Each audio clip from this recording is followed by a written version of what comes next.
Good afternoon, dear friends. Jeffrey Shanty Woodcock here, and I'm just doing a video to share with you my experience this morning. What an amazing one it has been. But just before I go into that, over the last 7 days we have been challenged in many ways with the various situations that have come up. All good.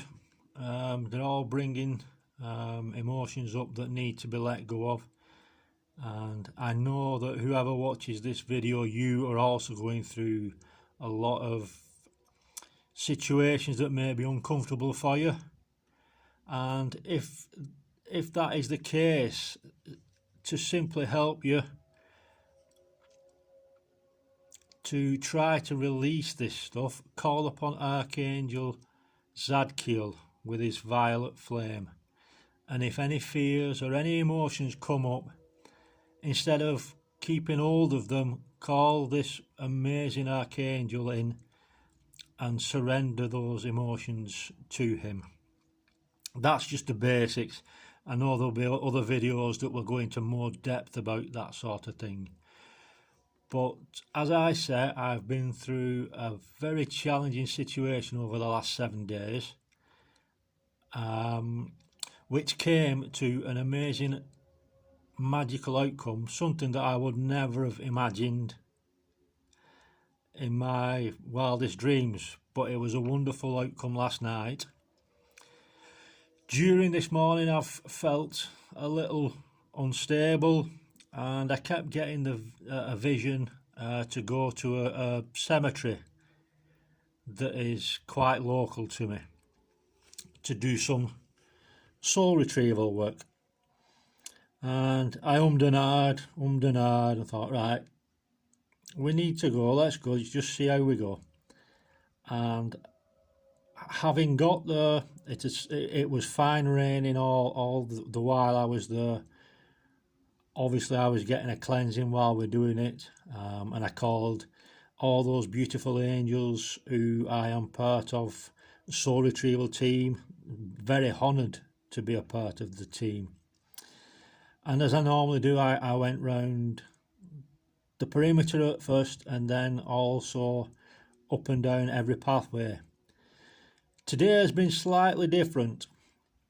I think this is about the 4th or 5th cemetery that I've been guided to, and it's becoming more understandable that I'm being guided to help children move on. Now, I know when I call upon our assembled galactic and angelic friends who are part of this team, I know that whatever part of land or area or building or house that they're working on, any soul that has passed and that has become trapped on that land, even before time began, they will be able to move on as well. So it's not just those who have been buried or cremated and their ashes scattered there. It's whatever physical body or animal body or bird or whatever has passed on that land. If part of their soul was still stuck in that area, they will have been helped to move on today. So as I started to go around, I saw a magpie, and it was on top of a gravestone.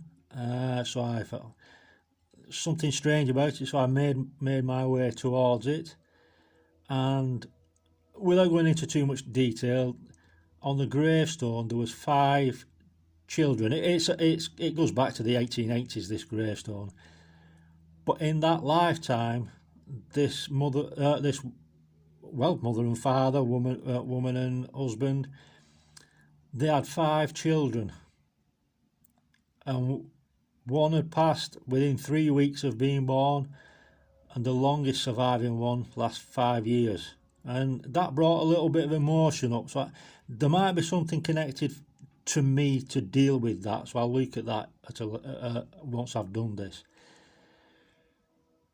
But I started to get more guidance through doves or pigeons or whatever you want to call them, and they too were sort of guiding me by landing on the gravestones.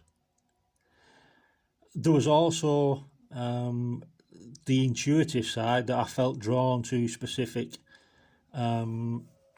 areas and specific headstones, and more often than not they were children. And as I was stood over a very recent grave of a child, I just got the cherubs come through, and they've obviously connected through me to help these children pass and move on, because a graveyard or a churchyard or cremation or burial, that is the last time that we have a physical connection with our loved one who has transitioned, even if it's a tenuous one. And that is enough for us to create a healthy attachment to our loved one. And I've understood this when my mum and father passed at their times. I'd created an attachment, and I went back to the crematorium a few months ago and helped clear that. So I've been set up now as another part of my spiritual mission to visit graveyards. And as I say, when the cherubim came through me, I must admit I became quite emotional. Again, like I said, I was guided more to the specific gravestones of children, and I did feel their presences, and there were different presences, and I sort of talked to them and basically said, come on, you've no need to be here anymore. There's a lovely playground in heaven for you. And I'm certain they've all moved on very swiftly. Again, I understand with our work, any adults who have passed, again, any animals, they will all have been helped, but I'm getting more of a sense that they're showing me that this next level for me is helping those children move on. And it's another string to my bow, which I honestly feel so honoured and so appreciative of, that I know my soul has come back into this lifetime to balance my soul's karma, and part of it is to help all these souls to the places that I'm going to help them move on. And this, as you will know, if you're on a spiritual path, or you're just, even if you're awakening to a spiritual path, not everything is black and white. Those who are in 3D, it's money, work, stress, worry. And we as spiritual emissaries, because that is what I call myself now, I am a spiritual emissary. I'm not a spiritual warrior, I am a spiritual emissary. I spread the word of God, or do God's work if you believe God, or I'm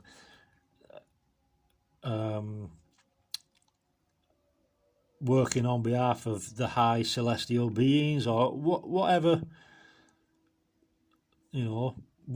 terminology you want to use. We're here to help. And as I say, spiritual warriors, if you look at what warrior means, it's a soldier. Now, we're not soldiers, in my humble opinion, and that is how I see myself. I term myself as a spiritual emissary. But we're here to do our work. And a lot of people won't understand that. And when we come into contact with people who are stuck in 3D, that's when conflict can arise. And that's what's happened with me over the last week.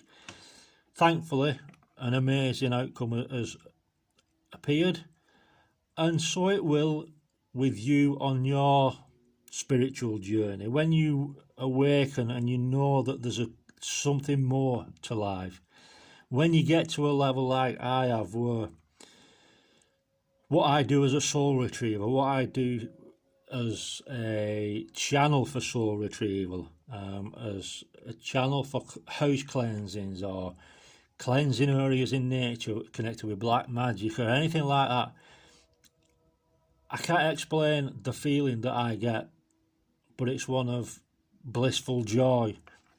And I never thought I would experience that. I thought I would always have to settle for doing the mundane, but no, I've got to a level where and we can be challenged by those who are in 3D, because there's fear in 3D, and when people do things that are different, that can cause people to become fearful of us. Now, this is what our challenge is. We've got to keep pushing through. We've got to keep pushing through and keep following our soul purpose. And sometimes it might not be the most logical path to take, but it's for us to trust our path.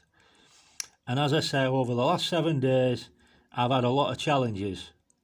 A massive outcome came last evening, and it lifted a weight off my shoulders.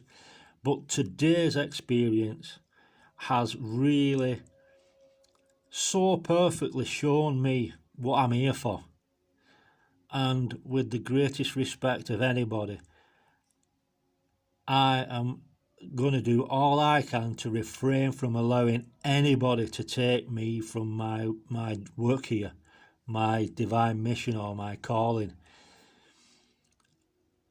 And the reason I say this, once I'd done all, and I'd walked up and down all the paths, and one or two of the paths 2 or 3 times, and as I got right to the gate, there was a gravestone head with a young girl, I think she was 4 or 5, called Laura. And as I sort of looked at her gravestone, I just heard the word thank you. Now, for all the challenges that I've been through, and I know you, everyone who listens to this, I know you will have been through a lot of challenges. When I heard those 2 words, they cemented in my memory this day, and how important this is for me to do my work, because nobody else is going to do what I am here for. And that same can be said for you. Whatever your soul path is, you have come to do it. You have chosen to do it, and only you can do it. As I said, it takes a lot of courage, it takes a lot of strength, but even in the most challenging times, God, the angels, again, whatever name you wish to put to that figurehead, father figure, mother figure, amazing angels will appear in the physical, signs will appear, just as they've done for me today. And again, each time I go through this, and each soul retrieval I've written about in Taxi for Spirit 1 and 2, and even more so in the 3rd book, because I'll be writing about this shortly once I've done this video. Every time I do a soul retrieval, and I always say it to my guides and angels, say, "Oh, you've blown me away again. How can you better this?" And they always do. They always help us and guide us in the most magical ways, because like I said, this morning I was a little bit wobbly, and even if I'd have tried to think of something that would have best served me to do today, I would never have come up with this. So their powers of creation, and they know what will best be served with. It has not half lifted me up spiritually. I was buzzing when I came away, absolutely buzzing. Now, like I said, there's certain people in this world who aren't awakened to what we do, or what I do, or what you do.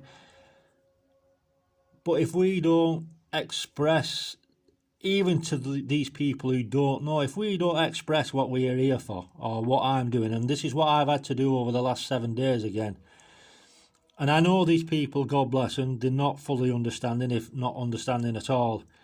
But if I don't speak my truth, how do we plant the seed in those people's minds to help them awaken? Because that's what we're here for.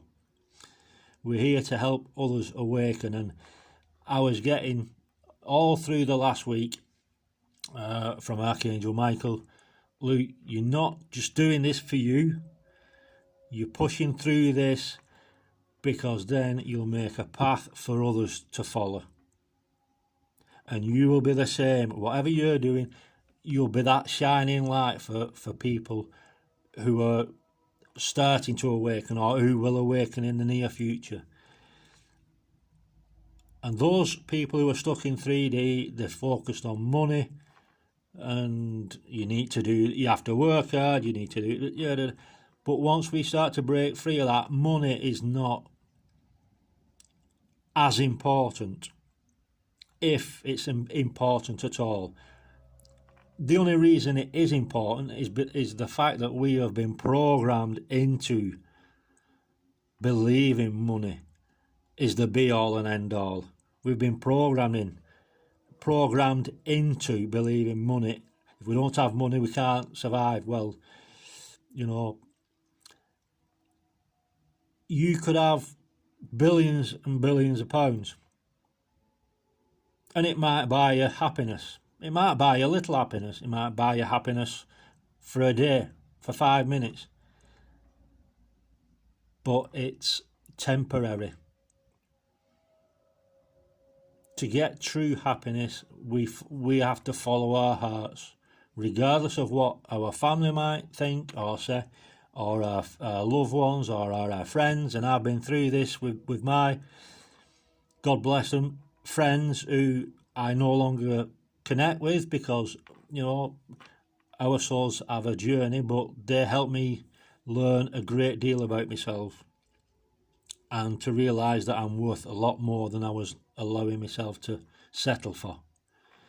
So I understand we're all on a challenging path, and like I said, I know whoever listens to this, you have been through your challenges.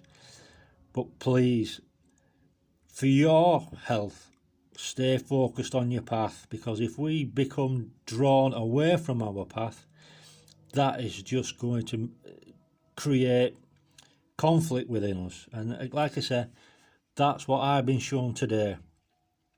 And although I haven't been paid physically for this work, and at this moment, a lot of the work that I do, I have yet to become paid physically. But it's not about that. Yes, we need money to buy things. I understand that, and I know that will come in. And in truth, today, when I went to one area, to one gravestone, and I know there was nothing on the floor, absolutely nothing on the floor, no letter or nothing. And when I turned round, there was a £5 note on the floor. Now that was definitely a gift from my angels. Definitely nothing on the floor. So again, as we follow our path, there is an unlimited source of abundance and prosperity, where certain groups have drilled it into us lifetime over lifetime, that there are only limited ways that finance can come if you work hard. But when you start on this path, we will always be provided for in every way we need. Support, people to go for healing for, or if we're going through a specific situation, we'll always, or I have, always connected with somebody who's going through the same and been able to help each other through it. So, like I said, I wanted to share this with you because it's another amazing gift I've been blessed with to be a part of, helping these children, but everybody, every soul that was there in that cemetery. Like I say, I'm going to do a bit of writing about it. But I just want to thank you for continuing to do what you do. I know it's not an easy path, but as you continue to do it, we're all going to help make this world a better place as other people see what we do and they start to follow us in our path. So I'm sending you so much love, so much comfort, so much thanks and gratitude for all that you do. And I hope you find that this video is helpful. I do have other videos on my YouTube channel under Jeffrey Shanty Woodcock, and whilst I might as well plug this while I'm on my video, Taxi for Spirit, Diary for a Soul Retriever and Taxi for Spirit 2 Pure Gold. Copies are on sale at Amazon and Waterstones and other various shops in and around Bolton, Leyland, Coupling, Whitby, and also on sale from myself. So I'm wishing you a lovely day, but thank you for everything that you do. God bless. Love you all. Bye for now.